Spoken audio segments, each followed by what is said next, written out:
Hey, it's another day on our creative healing journey. Then Nightingale sings.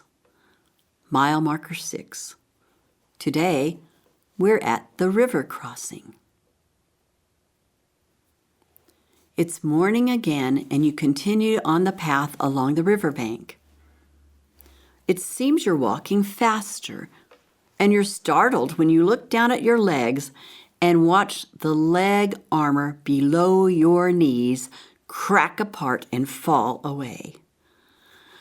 "Bless the salty sea," you croak. "And that rock." Nightingale, riding on your shoulder, echoes you, for your gait is less jerky, and the ride is smoother for her. The day warms quickly, and now the sun is high. You see a campsite with a tent, and a guy and a gal singing and toasting marshmallows at a campfire. They wave you over. The woman hands you a paper towel and a s'more. Yum! There's a beaded curtain across their tent opening that reads, "Tim and Anne just married." The fellow, Tim, pours you a cup of tea, stirs in some honey, and you sit on a log and indulge. Nightingale joins the song, and you listen.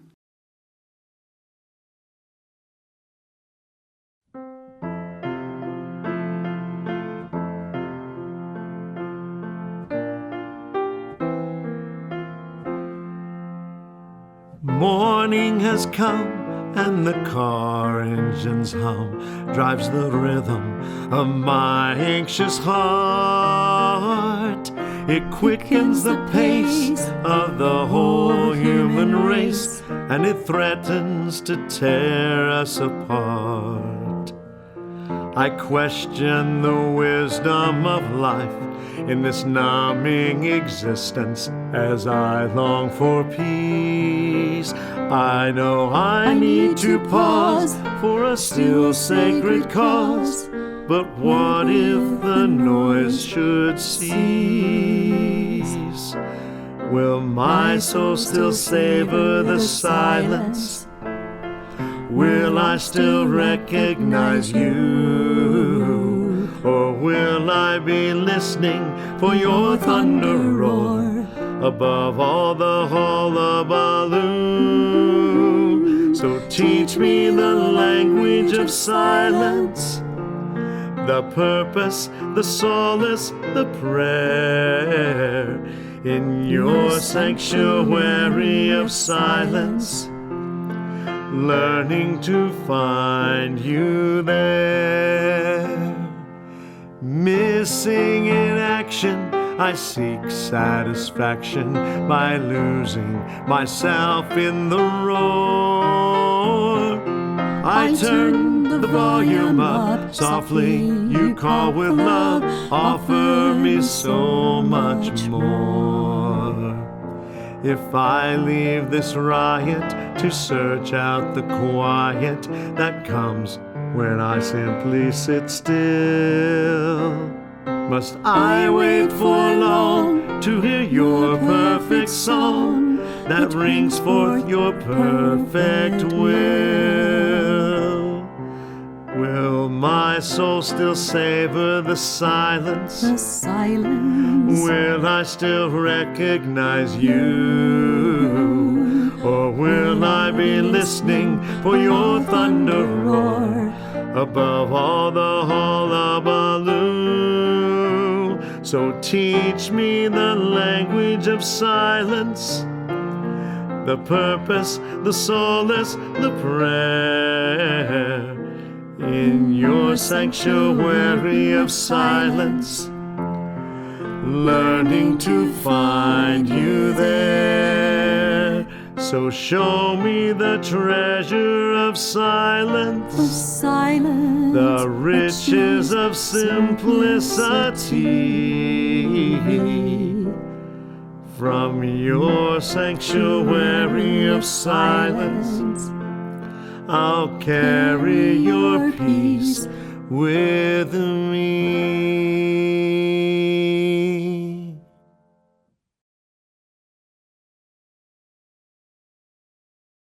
These trail guides tell you that you'll need to cross the river in order to reach your destination, that you'll see a sign soon, but there won't be a bridge.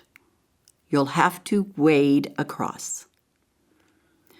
You clear your throat and can tell that the tea and honey helped your voice. After thanking your new friends, you hoist your pack and settle Nightingale in her place, and off you go. When you arrive at the river crossing, the water is rising quickly. There must be snow melt from those mountains in the distance. How will you cross? If it were shallow, it would be a piece of cake, even with your remaining armor. But now, how? Then you hear a voice calling from the other side. "Step out," he hollers. "Step in." What? Don't be afraid. Step in and you will see what I can do. Who is this man? He's white-haired, a bit older, and wears a baseball cap, t-shirt, and jeans. Do you trust him? Well, strange things have happened on this journey. So you roll your shoulders, take a deep breath, exhale, and step down into the river. You take a second step. The water is up to your knees. When Nightingale, who sits on your head again, begins a song.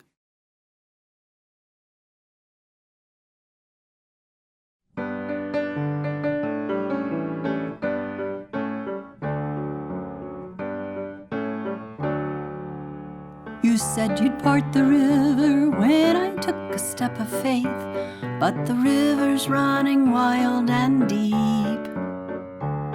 Well, here I go, I'm stepping out, reminding myself it's a promise you will keep. A promise you will keep. I step out in the river and the water's past my knees. My fearful heart begins to pound. When all at once I realize there is no turning back, I am walking on dry ground. Yes, walking on dry ground. I pick up a stone and take another step toward freedom.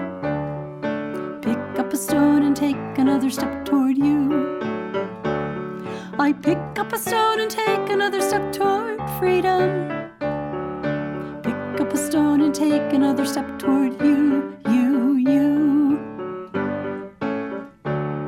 From the middle of the river I can see the other side, and the child inside me wants to shout. There ain't no river high enough to hold me back now, for my God will lead me out. Yes, my God will lead me out. I pick up a stone and take another step toward freedom. Pick up a stone and take another step toward you. I pick up a stone and take another step toward freedom. Pick up a stone and take another step toward you, you.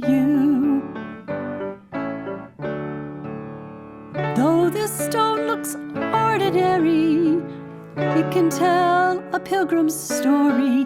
It is rock-hard evidence of what God's done. I'll place it with all the others, and each time I need courage, stones will bring remembrance to me one by one. I pick up a stone and take another step toward freedom. Pick up a stone and take another step toward you. Pick up a stone and take another step toward freedom. Pick up a stone and take another step toward you, you.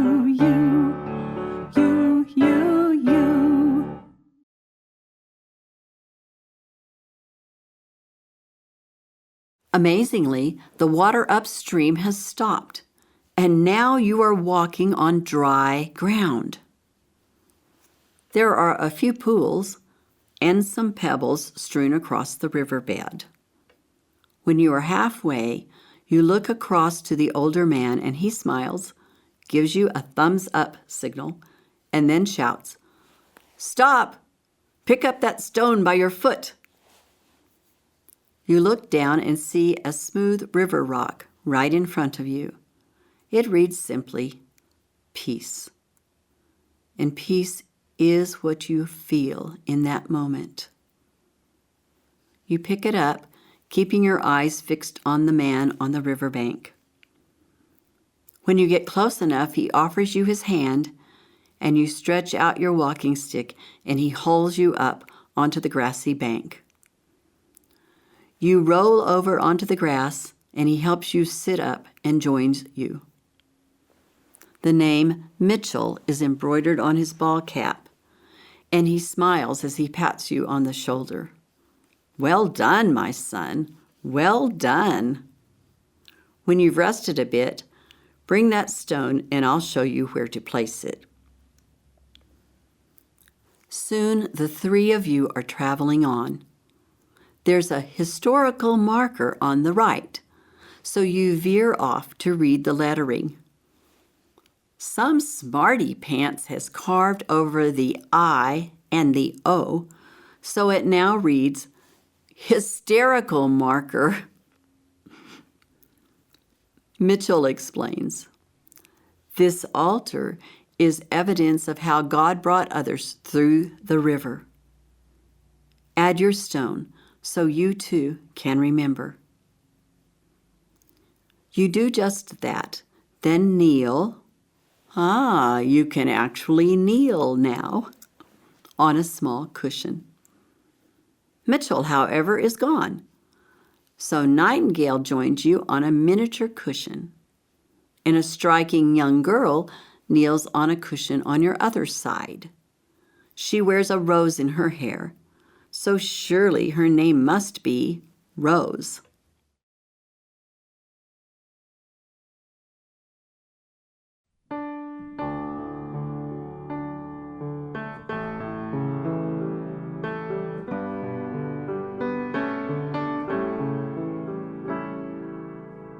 Right here, right now, I come, I bow, I wait until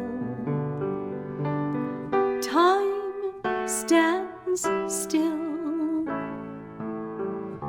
This is where I want to be, in your presence, at your feet. Pour your spirit over me. This is where I want to be. I pray, I cry, I thirst, I'm dry. You send your rain once again. This is where I want to be, in your presence, at your feet. Pour your spirit over me. This is where I want to be. I seek your face. I need your grace. Now fear is gone. Love has won. This is where I want to be, in your presence, at your feet. Pour your spirit over me. This is where I want to be. your spirit over me. This is where I want to be.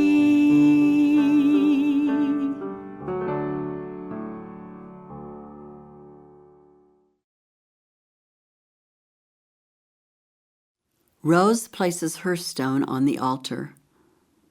You now notice a scar under her eye that runs down her cheek and ends just below her jaw. You can read her stone, courage, and you wonder what her story is. You and Nightingale remain kneeling for a moment longer and watch as Rose stands, moves out onto the path, and disappears. It's time for a rest, but your heart is a little heavy, and you and Nightingale continue on your way.